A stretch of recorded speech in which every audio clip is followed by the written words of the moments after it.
G'day guys, welcome to today's video. So today's video is going to be part one of probably 3, maybe 4 parts, depending on how things go. And in this video I'm going to start by converting an old trainer airplane into an FPV fixed wing airplane. So quick backstory. About 6 months ago, I was given a few planes, and one of the planes was this particular old trainer, which I will show you in a second. And it is in rough shape, but what I want to try and do, something a bit different, is turn it into a fixed wing FPV aircraft. So if you've seen on the channel, I've done a few videos with some drones and that, and I have some FPV drones. And so I decided, you know what, it's just sitting there, let's try something different. So what we'll do is we'll go over to, I've got a table set up here, and we'll have a quick look at the aircraft. Right guys, so here it is. So like I said, it is in pretty rough shape at the moment. I have spent a bit of time cleaning it up because it was just covered in dust from being in a garage for so long. So this aircraft was flown and it was crashed, and as you can see, you know, there's patches and everything on it. And it was an old, but it had just been sitting in the garage with some other planes, and it was just covered in all this, like you can see bits of it left here, covered in this dust. But I thought to myself, for something a bit different, I'm going to have a go at making this an FPV plane. So it's a glow powered, well, it originally was glow powered, but what I'm going to do is I'm going to remove the engine mount, and I'm going to put an electric motor on it. Now you might think, well, why not just put a nitro engine in it? Part of the problem is when you have the engine here, you're going to have it sticking up here, and I intend to put the camera around here or maybe back here, and so it's going to block view. So I've already ordered it. I have it coming. It's a Dual Sky. What do they call it? A Dual Sky 40E. I think that's what it's called from memory. It's a combo, so it's a motor and speed controller. So it's designed for like a 40 sized aircraft, because that's what this is. It's called a Wright Flyer 40T for those playing at home. So yeah, like I said, it's in rough shape, and I'm going to go over the wings a little bit more because it has these plastic wing tips on it, and they're a bit so I'm going to have to clean them up a bit and re-glue them. And as you can see over here around the tail section, that's how it was repaired, because that actually broke off. And you got this cover here. This isn't the original cover. It was made with balsa here, but so down in here you'd have your fuel tank. So, and what I'm thinking of doing is this section here, because as you can see, you've got formers. Hang on a sec, what can I use? I'll use this old thing here. So you got formers around here. That's where the tank would sit, and I'll take the wing off just so we can have a better look inside. Oops, damaging it even more. Just plop that there. All right, so as we can see in here, so like I said, got former here and a bit of a former there. And what I'm thinking of doing is, since I have a 3D printer, might 3D print a platform sort of thing for the battery to sit, and also so I can stick a battery in and Velcro strap it in, and that way makes things easier. And like in that Will Ferrell movie, there's so much room for activities here, because it's going to be more simplistic now, because we won't need a throttle servo. We'll just need an elevator and rudder servo for here, and then there's only a servo to go into the wing. And it's an old school kind of trainer too, because if you're fairly young and unfamiliar with these kind of aircraft,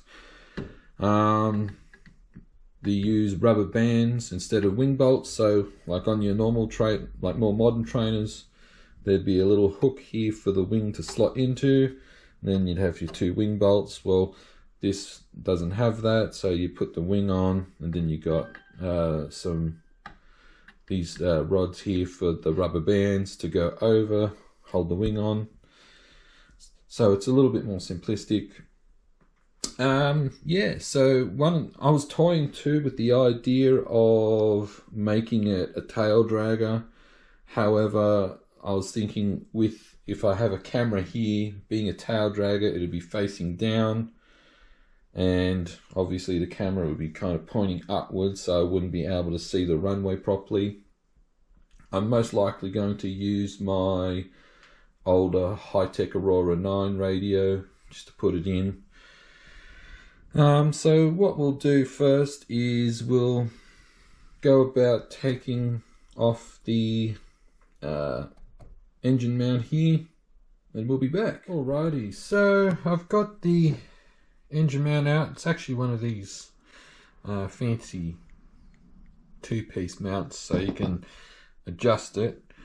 Anyway, that's unimportant anymore, so that's off to the side. What I've also done is I have kept, these are Dubro bolts. I really only know that because they're imperial, not metric thread, but I'll definitely be keeping those. I might get those washers off there while I'm thinking about it too. What I will also do is I've mounted the nose wheel back on, because the nose wheel was actually mounted to the engine mount here.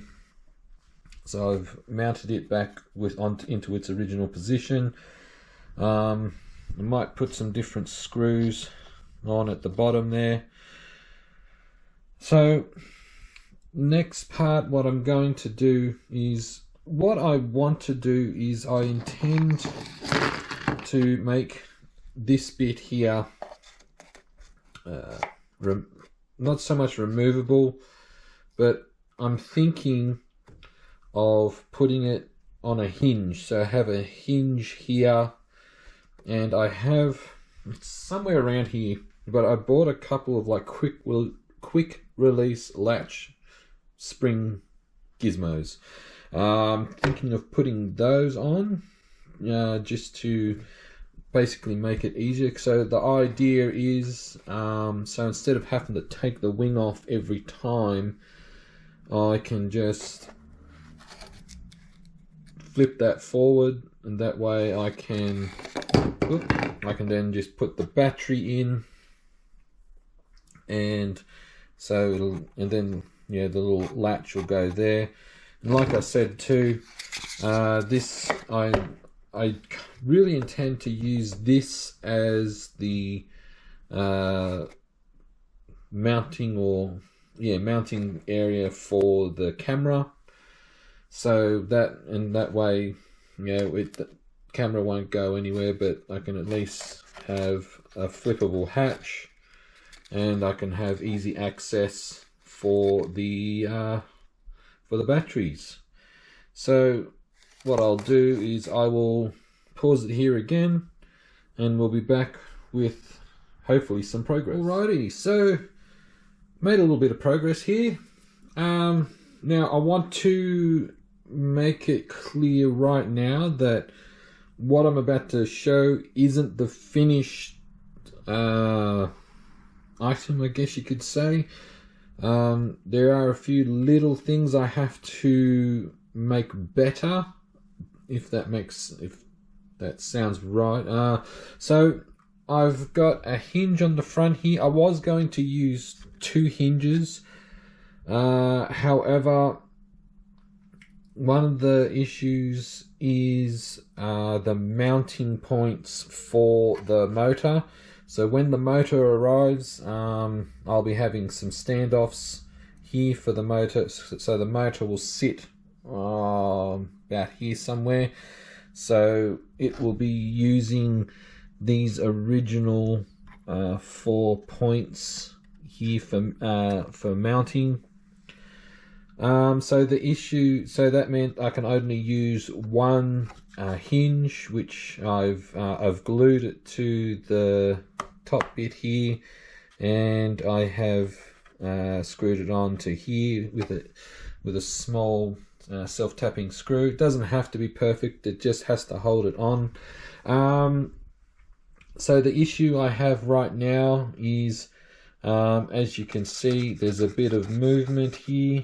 It's not ideal, but I have a latch here, so you can see that. But as you can also see, there's some up and down movement, so I'm going to have to put a bit of wood or something behind what you would call the windscreen or front window here.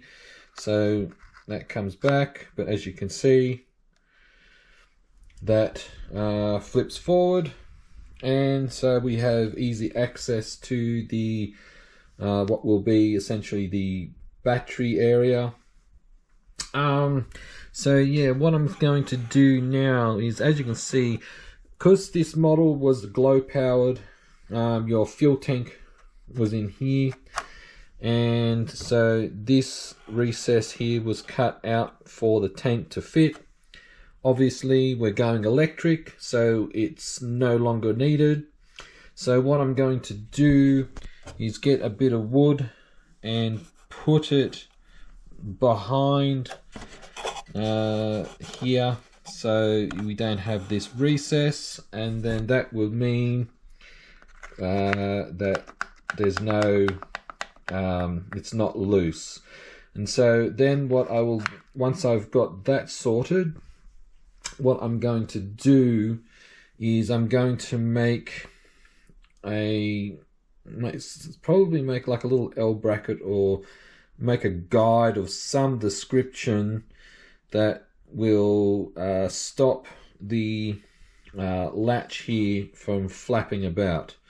So what I'll do is I'll pause here and I'll be back. Alrighty, so made some progress with the hatch.